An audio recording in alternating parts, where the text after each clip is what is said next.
오늘 우리가 볼 말씀은 열왕기하 19장 29절부터 37절까지가 되겠습니다.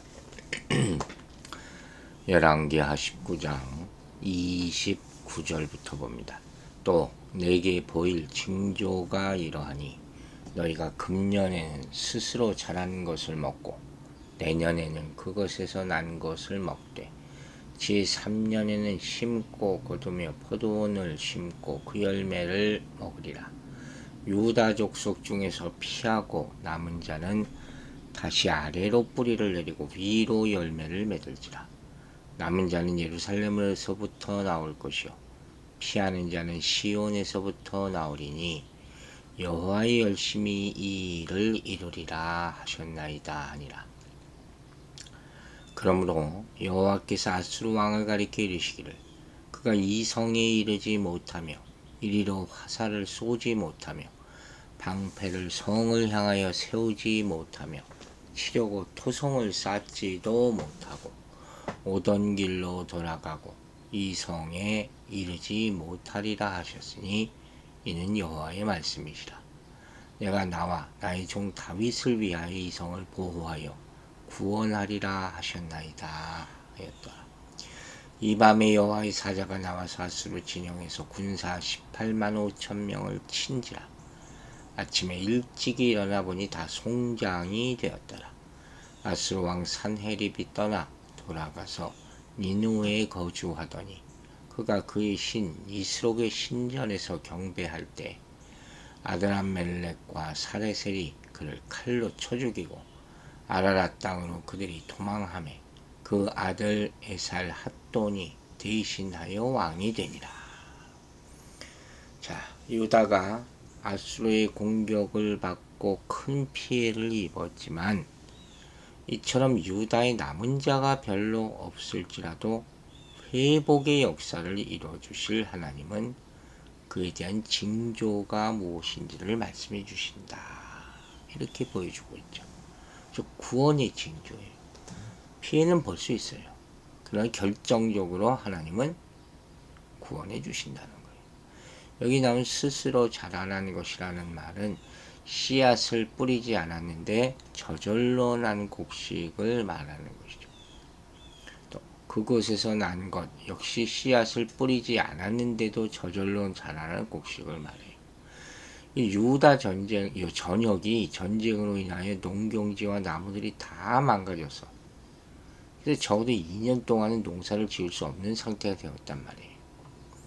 아수르 문헌에 따르면 산헤립은 유다의 성읍들 가운데 46개를 점령하고 약탈했다 그랬거든요. 그래서 2년 동안 저절로 자라난 곡식을 먹겠지만 제3년에는 정상적인 농사가 가능하게 될 것이라는 말씀이 주어지고 있는 거예요. 그러니까 아수르 군대가 이건 퇴각할 것이라는 것에 대한 약속이에요. 결국은 다 떠난다. 이게 바로 히스기야에게 주어진 구원의 징조라 하는 것이죠. 그리고 31절에 이제 중요한 말씀이 나옵니다. 바로 여호와의 열심히 이 일을 이루리라 하는 그런 말씀이죠. 여호와의 열심. 여러분 이런 말 들어본 적 있어요? 여호와의 열심. 전쟁이 끝나고 살아남은 사람들이 예루살렘 성에서 나온다는 말씀이 일단 나오죠. 30절에. 예루살렘이 점령되지 않았기 때문에 유다 백성 가운데 예루살렘으로 피신한 사람들이 있을 것이고 또 예루살렘 주민들이 있을 것이고 이렇게 살아남아서 아래로 뿌리를 내리고 위로 열매 맺을 것이다. 왜? 어떻게? 바로 여호와의 열심, 즉 하나님의 능력과 의지가 이 일을 이루실 것이기 때문이다. 그들이 저절로 될 수가 없죠. 하늘 무서운지 모르고 입에 담을 수 없는 막말을 퍼부은 랍사기로 인해서 히스기야 백성들이 지금 간담이 녹아 있잖아요. 근데 지금까지 아무 말씀 없으셨던 하나님이 이제 그의 열정을 토로하시는 그러한 모습이 나타나고 있다. 그게 바로 하나님의 열심이에요. 하나님은 우상이 아니잖아요. 막대기가 아니잖아요. 무감각한 원리나 법칙이 아니, 철학자들이 생각하는 비인격적인 그런 신이 아니에요. 하나님은 인격이시다. 신격이죠, 정확하게 말하면. 그분의 형상대로 창조된 인격체인 우리가 이해할 수 있는 정서라는 것이 있어요. 우리가 통하죠. 우리가 통하는 거죠. 그래서 열정이 있으신 거예요. 하나님께서는 또 다른 말로 이렇게도 표현을 했어요. 뜨거운 가슴이 있다. 여러분 이런 거 처음 해보셨습니까? 하나님의 열정. 아마 거의 없을 거예요. 하나님은 분노하시고 질투하시는 하나님이시고 회한까지 느끼시는 하나님. 우리가 구원받았다 하는 것은 이 열정이라는 정서를 지니신 하나님의 사랑 때문이에요. 얼마나 깊은 관계를 맺어야지 이걸 깨달을 수 있을까 한번 생각해 보세요. 하나님이 법대로만 하신다면 구원이 없잖아요. 사랑이 있으시니까 우리를 구원하실 수 있는 거죠. 이점 이해가 가십니까? 아수르 왕은 군사력과 국력을 믿었기 때문에 유다와 여호와 하나님을 마음껏 조롱하지 하지 않았습니까? 하지만 꼭 알아야 할 말씀이 한 가지 있었어요. 싸울 날을 위하여 마병을 예비하거니와 이김은 여호와께 있느니라 하는 잠언 21장 31절에 군사가 아무리 많아도 소용없어요. 유다는 아수르를 이길 힘이 없었잖아요. 반면 아수르는 작은 자를 통해서도 구원의 역사를 이루시는 하나님을 알지 못했다. 결국 유다는 어려움을 겪기는 했지만 완전히 망하지는 않았다. 중요한 교훈을 하나 얻죠. 당장 구원을 받지 않는다고 해서 하나님이 안 계신 것은 아니다. 그렇죠? 보이지 않는다고 하나님은 없다고 할 수 없는 것처럼 하나님의 계획을 사람이 알지 못할 때가 많죠. 하지만 그렇다고 해서 그분이 일을 안 하시는 건 아니죠. 우리가 뜻대로 되지 않을 때 하나님의 마음과 계획에 대해서 자주 의심합니다. 하나님은 우리에게 관심이 없으시고 문제를 알면서도 어쩌시다고 못한다고 생각하기까지 하죠. 하지만 히스기야의 기도를 들으신 하나님은 유다를 구원할 계획을 갖고 있어서 이걸 분명히 알려주신 거예요. 여러분, 기도에서 받는 가장 큰 은혜가 뭔지 아세요? 여러분이 원하는 기도 응답이 아니에요. 하나님의 뜻이 무엇인지 알게 된다는 거예요. 이러려고 기도하는 거예요. 여러분의 생각이 이루어지게 하는 게 아니라 오늘 아침부터 기도를 바꾸세요. 기도하지 않아도 하나님이 백성을 지켜주시고 나를 지켜주실 때가 있죠. 멀쩡하니까. 그러나 간구의 자리에서 우리는 약속을 잊지 않으시고 구원의 역사를 이루시는 하나님의 변함없는 계획과 사랑을 만나게 되는 것이죠. 여러분 어렸을 때 부모님이 계신 것과 안 계신 것의 그 차이를 한번 생각해 보라는 거예요.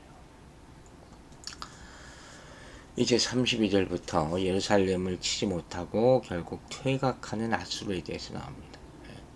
하나님의 아수르 왕이 예루살렘 성에 이르지도 못할 것이다 이렇게 말씀하시죠. 실제로 예루살렘 성을 포위하고 심리전을 펼치며 항복을 종용한 것은 아수르 왕 산헤립이 아니라 랍사게였어요. 이후에도 산헤립은 예루살렘으로 진격하지 못합니다. 랍사게는 예루살렘을 포위했지만 공격하지 않았어요. 즉 아수르 군대는 예루살렘 향해 화살을 쏘거나 토성을 쏴 성벽 위로 넘어가려는 공격을 감행하지 못한다는 거예요. 왜? 하나님이 예루살렘을 보호하시고 구원하시기 때문에. 이건 결국은 히스기야의 간구도 있지만 결국 뭐라 그랬어요? 하나님 자신과 다윗 때문이다 이렇게 표현하잖아요. 32절에. 이는 이 34절이죠. 내가 나와 나의 종 다윗을 위하여 이 성을 보호하여 구원하리라. 하나님의 계획이에요. 그건 반드시 이루어지는 거예요. 하나님이 자신을 위한다는 말씀은 여호와 이름을 위하여 시편 23편 3절도 나오죠. 이런 식으로 표현되는 거예요. 하나님이 그분의 백성에게 무조건적 은혜를 베푸실 때 이런 여호와의 이름을 위하여 라는 이유가 제시되는 거죠. 우리가 지금 받는 은혜가 다 이런 거죠. 하나님이 계획하신 것이죠. 우리가 은혜 받을 만한 게 아무것도 없다 그랬잖아요. 아수르는 아마도 지금까지 다른 나라와 수많은 전쟁을 치르는 가운데 실패하는 경우가 드물었기 때문에 유다와의 싸움도 쉽게 이기리라 생각했을 거예요. 왜? 하나님이 유다를 지켜주시는 것을 알지 못했기 때문에. 그들도 하나님을 다른 나라의 생명 없는 우상과 똑같이 생각했다 하는 것이죠. 그러나 아무리 강한 나라라 할지라도 하나님이 지키시는 성읍을 정복할 수는 없다 하는 것이죠. 그래서 아수르는 제대로 공격 한번 하지 못하고 오던 길로 되돌아갈 것이다 하는 것이죠. 우리도 이 사실을 잊지 말아야 돼요. 하나님이 그분의 백성들을 친히 지켜주신다. 잊지 마시기 바랍니다. 35절부터 아수르 군대가 퇴각하리라는 이사야의 예언이 성취되는 과정이 기록되어 있어요. 여호와의 사자가 밤중에 아수르 진영에서 18만 5천 명을 죽이는 또 어마어마한 일이 벌어져요. 마치 애굽의 모든 장자와 짐승의 초태생이 하룻밤에 죽은 출애굽 때 10번째 재앙과 같이 여호와의 사자가 아수르 군대를 치신 것이요. 이런 일이 계속 나타나고 있잖아요. 이사야가 아수르 왕 사나립에 대해서 그의 본국에서 그에게 칼에 죽게 하리라 하고 7절에서 예언했었는데 37절에서 그 예언이 성취돼. 이제 고국으로 돌아간 아수르 왕 사나립이 그의 아들 에어에서 죽임을 당하게 되는 것이다. 어떤 방법으로도 하나님의 예언은 성취된다.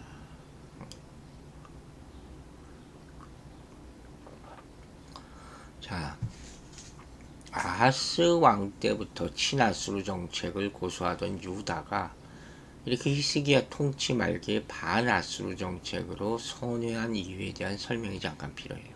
역사적으로 볼 때. 이 아하스와 히스기야가 유다를 통치하던 시대에 지중해 연안에서는 여러 번 반아수르 봉기가 일어났어요. 이 반아수르 봉기라는 게 뭐냐? 아수르의 조공 바치는 것을 거부하는 움직임이에요. 뭐 우리나라 역사로 봐도 이런 민중 봉기라는 게 항상 있었죠. 왜냐하면 아수르에 바치는 조공의 양이 엄청났기 때문에 기회만 있으면 조공을 바치려 하니라 했더니 당연하겠죠. 백성에게 강제로 재물을 거두어 빼앗아서 바치는 거예요. 왕도 힘든 일이겠죠. 임진왜란 때도 이런 걸 많이 겪고 외적의 침입 때, 몽고의 침입 때도 겪고 그렇기 때문에 지중해 연안 약소 국가들이 연대해서 수시로 반아수르 봉기를 일으켰던 거예요. 히스기야는 통치 초반에 있었던 반아수르 봉기에는 동참하지 않았지만 후에 있을 반아수르 봉기를 위해서 철저한 준비를 한 거예요. 먼저 예루살렘의 물 문제를 해결하기 위해서 실로암 터널 공사를 시작하는데 이 공사는 성 밖의 기온샘에서 성 안의 실로암으로 물을 끌어들이기 위해서 바위굴을 깎아 수로를 만드는 공사였어요. 또 예루살렘 성벽을 중수하고 식량을 비축하고 군사력도 증강합니다. 모든 힘을 예루살렘에 집중하는 중앙 집중화 정책을 실시한 것이죠. 이렇게 장기간 철저히 준비하면서 선지자 이사야가 알려준 하나님의 뜻에 따라 사내립의 침략에 대비했던 거예요. 이 시기야가 가만히 앉아서 뭐 어떻게 되겠지 하나님이 도와주시고 이렇게만 한 게 아니란 말이에요. 그래서 비록 아수르 군대에서 46개 성읍이 점령당하고 약탈당하고 수많은 백성이 포로로 끌려가기는 했지만 대제국 아수르에게 당시 침략당한 가운데서도 유다와 같이 약소한 나라가 수도를 끝까지 지켜내게 된 것이죠. 이게 놀라운 기적이란 말이에요. 우리가 이제까지 이렇게 말씀을 보면서 한번 보세요. 이 상황을. 수십만의 아수르 군대를 물리치기 위해서 실제로 필요한 시간은 오래가 아니었어요. 여호와의 사자가 나오자 하룻밤 사이에 아수르 군대 18만 5천이 죽었다 그랬잖아요. 이게 하나님의 심판의 방법이에요. 여호와를 조롱했던 사내립에게도 비참한 운명이 기다리게 되는 거죠. 여호와 하나님이 히스기야 유다를 결국 지켜주시지만 사내립이 섬기는 우상은 사내립을 지켜주지 못했다. 즉 이 말은 뭐예요? 하나님은 살아계신 분이다. 우상은 생명이 없는 것이다. 근데 왜 우상을 섬깁니까? 여러분, 살아계신 하나님과 신앙을 빼고 생각하면 성도의 삶은 초라해 보일 수 있겠죠. 그죠? 우리 자신이 뭐 가진 게 없으니까. 그런데 하나님을 제외하고 성도의 삶을 가늠한다? 그건 말도 안 되는 일이에요. 겉으로 보기에 아수르는 유다와 비할 수 없이 강한 나라였지만 하나님이 개입하시자 무너지지 않습니까? 우리는 살면서 여러 어려움을 만나요. 근데 믿음의 길을 걸어가기에 만나는 어려움이라면 그 순식간에 그 상황이 역전되기도 하는 거예요. 오늘 본문이 보여줘요. 수많은 아수르 군대가 사라지는데 하룻밤이면 충분했던 것을 잊지 맙시다. 세상이 섬기는 우상은 우리를 지켜주지 못한다는 것을 다시 한번 확인합시다. 최후 승리는 주님께만 있는 것이 끝까지 믿음으로 결국은 악을 벌하시는 하나님께 의지하게 되기를 주의 이름으로 축원합니다. 기도하겠습니다. 아버지 하나님 감사합니다.